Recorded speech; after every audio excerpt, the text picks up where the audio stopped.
Hola, mi nombre es Rivera Aguirre Rafael, soy del grupo 1 de la optativa de bioquímica del quinto semestre y hoy les voy a presentar mi video acerca de los caminos de la vida no son como yo pensaba, como los...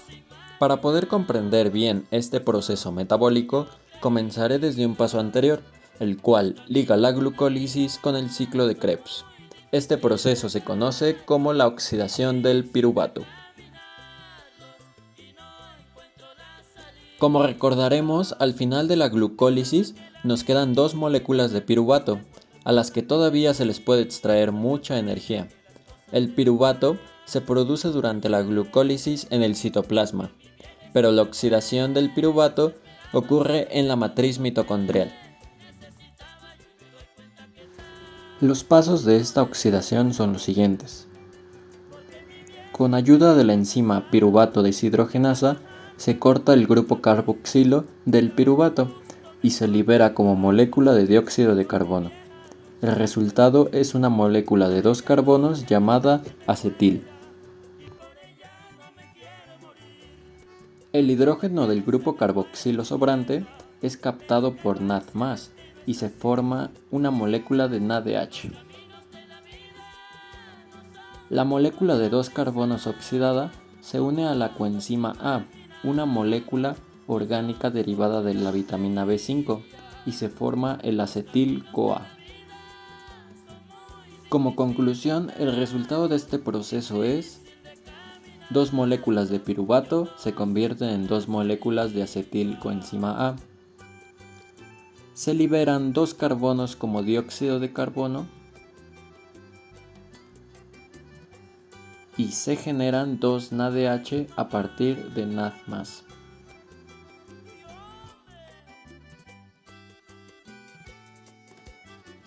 El ciclo de Krebs toma como materia prima el acetilcoenzima A. Es por ello que es importante describir la oxidación del piruvato. Así que ahora que tenemos 2 moléculas de acetilcoenzima A, podremos pasar al siguiente proceso, el ciclo de Krebs.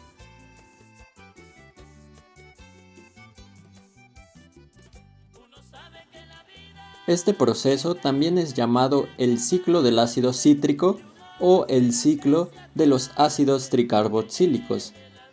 Fue llamado ciclo de Krebs por el científico Hans Adolf Krebs en el año 1937.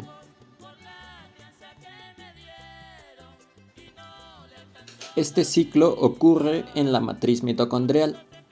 Los principales actores que participan en este proceso son la glucosa, las enzimas y los paquetes donde se guarda la energía.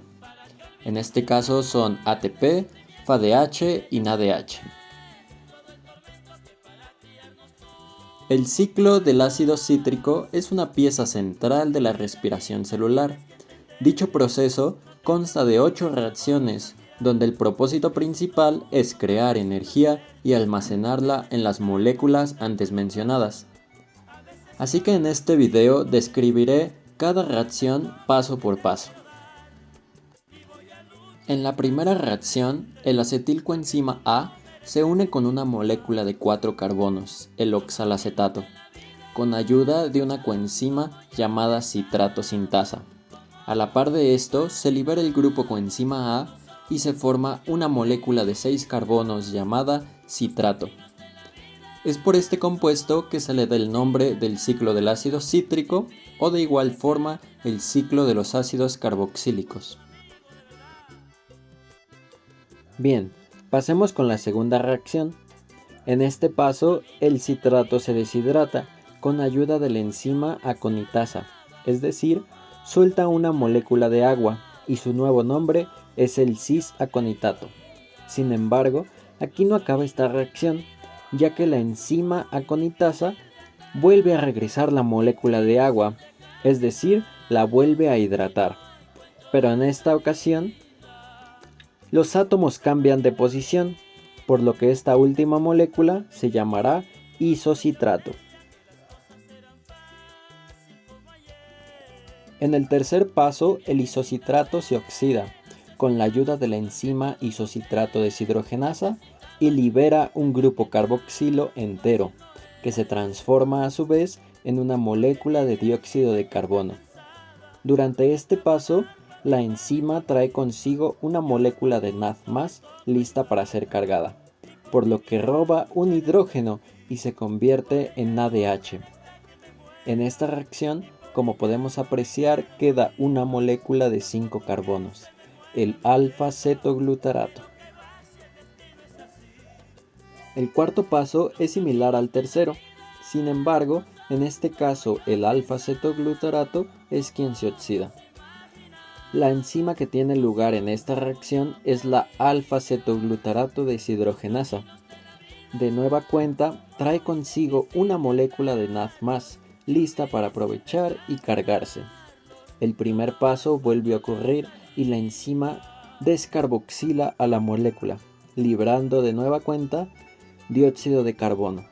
Posteriormente, se roba un hidrógeno para cargar su molécula de NAD+, por lo que se forma otra molécula de NADH.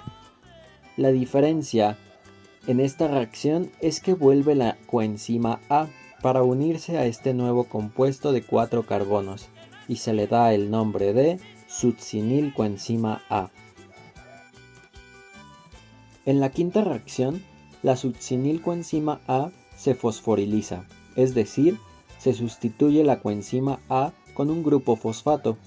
Este proceso es catalizado por la enzima succinilcoenzima A tioquinasa.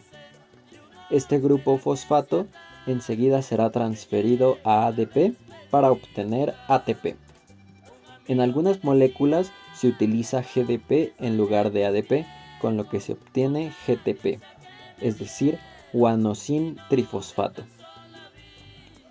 La molécula de 4 carbonos producida en este paso se llamará succinato. En el sexto paso se oxida el succinato y se forma otra molécula de 4 carbonos llamada fumarato. En esta reacción se transfieren 2 átomos de hidrógeno junto con sus electrones a FAT+ para formar FADH2. La enzima que realiza este paso se encuentra incrustada en la membrana interna de la mitocondria llamada succinato deshidrogenasa.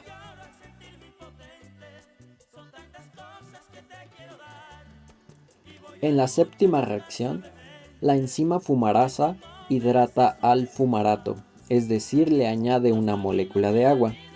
Con estos nuevos átomos se convierte en otra molécula de 4 carbonos llamada malato.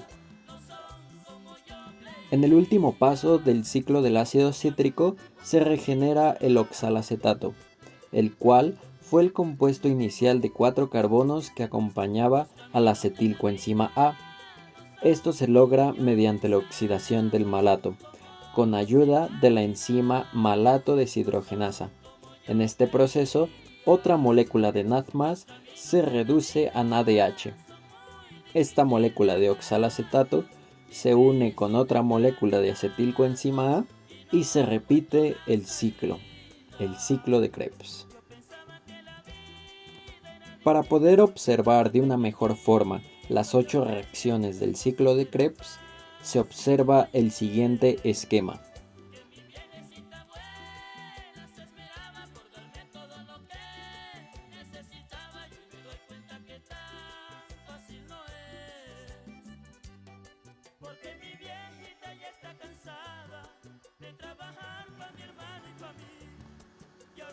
Bien, ahora hagamos un recuento de todo y calculemos el resultado de este proceso metabólico. Se liberan 2 moléculas de dióxido de carbono. Se generan 3 moléculas de NADH. Se genera una molécula de FADH. Y se produce una molécula de ATP o de GTP. Sin embargo, se debe aclarar que estos resultados es solo por una vuelta en el ciclo de Krebs, es decir, hasta el momento solo se ha ocupado una molécula de acetilcoenzima A, por lo que si queremos calcular los resultados de una molécula de glucosa completa, estos resultados los debemos multiplicar por 2.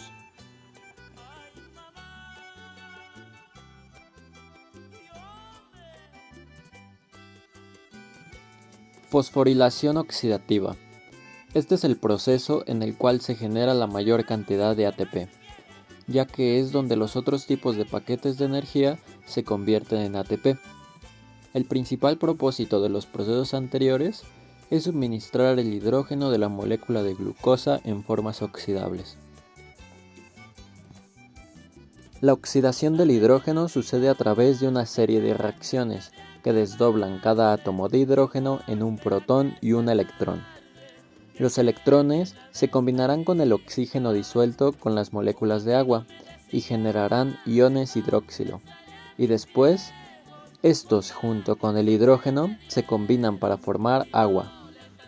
Durante esta secuencia se liberan enormes cantidades de energía para formar ATP. Esta síntesis de ATP recibe el nombre de fosforilación oxidativa.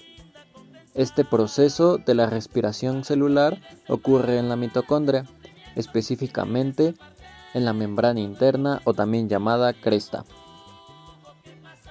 Este proceso se divide en dos sectores estrechamente relacionados, la cadena de transporte de electrones y la quimiosmosis. Esta cadena está formada por 4 complejos proteicos con moléculas transportadoras y sus enzimas correspondientes. El complejo 1, llamado NADH deshidrogenasa, el complejo 2, llamado succinato co-reductasa, el complejo 3, llamado citocromo C reductasa, y el complejo 4, llamado citocromo oxidasa. La cadena transportadora de electrones comprende 2 procesos. En el primero, los electrones son transportados a lo largo de la membrana, de un complejo de proteínas transportador a otro, en una serie de reacciones redox, hasta que se alcanza finalmente el complejo 4. En el segundo paso, los protones son pasados desde el interior o matriz mitocondrial hacia el espacio intermembrana, provocando un gradiente de protones. El oxígeno es el aceptor final de electrón, combinándose con ellos y con el ion hidrógeno para producir agua. La energía liberada en esta serie de reacciones se captura como un gradiente de protones, el cual se utiliza a su vez para formar ATP en el segundo proceso llamado quimiosmosis. Este proceso consiste en convertir el ADP en ATP, a lo cual contribuye una gran molécula proteica que sobresale por toda la matriz mitocondrial. Se trata de la ATP sintasa.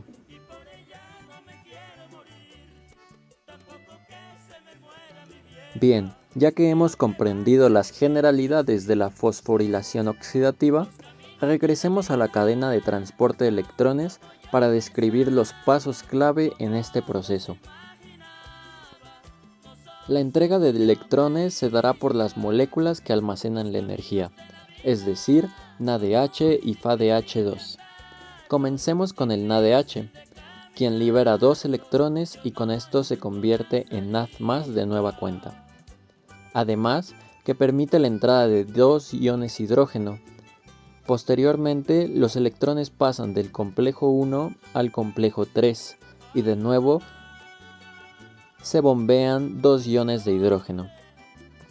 Enseguida, los electrones vuelven a desplazarse ahora del complejo 3 al complejo 4 y se vuelven a bombear 2 iones hidrógeno. Los electrones los capta el oxígeno, por lo que forman agua. Los iones de hidrógeno en el espacio intermembrana produce un gradiente de concentración. Esto pasará al proceso de quimiosmosis, donde interviene la molécula proteica ATP sintasa por cada 2 iones de hidrógeno que pasen por esta molécula proteica, se formará un ATP, por lo que se concluye que por cada NADH se forman 3 ATPs. Ahora pasemos con las moléculas de FADH2.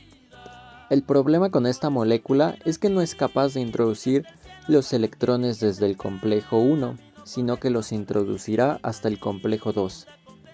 Sin embargo, este complejo no puede bombear iones hidrógeno hasta el espacio intermembrana, por lo que los electrones continúan avanzando al complejo 3. En este, en cambio, sí se bombean 2 iones hidrógeno, y los electrones de nueva cuenta avanzan hasta el complejo 4, donde se vuelven a bombear otros 2 iones hidrógeno. A los electrones los vuelve a captar un oxígeno y se convierten en agua. En este caso, solo tenemos 4 iones hidrógeno, por lo que al pasar a la quimiósmosis se generarán solo 2 ATP.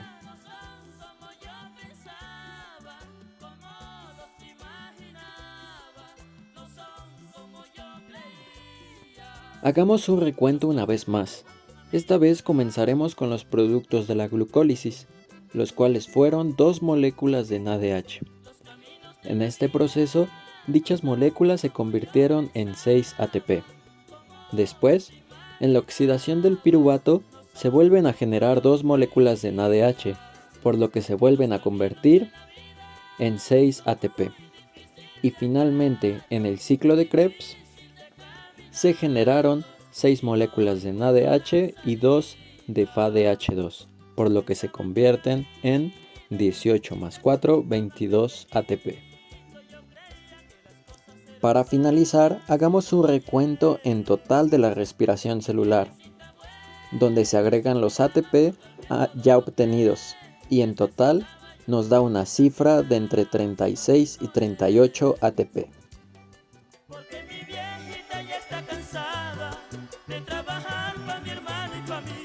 Gracias por su atención.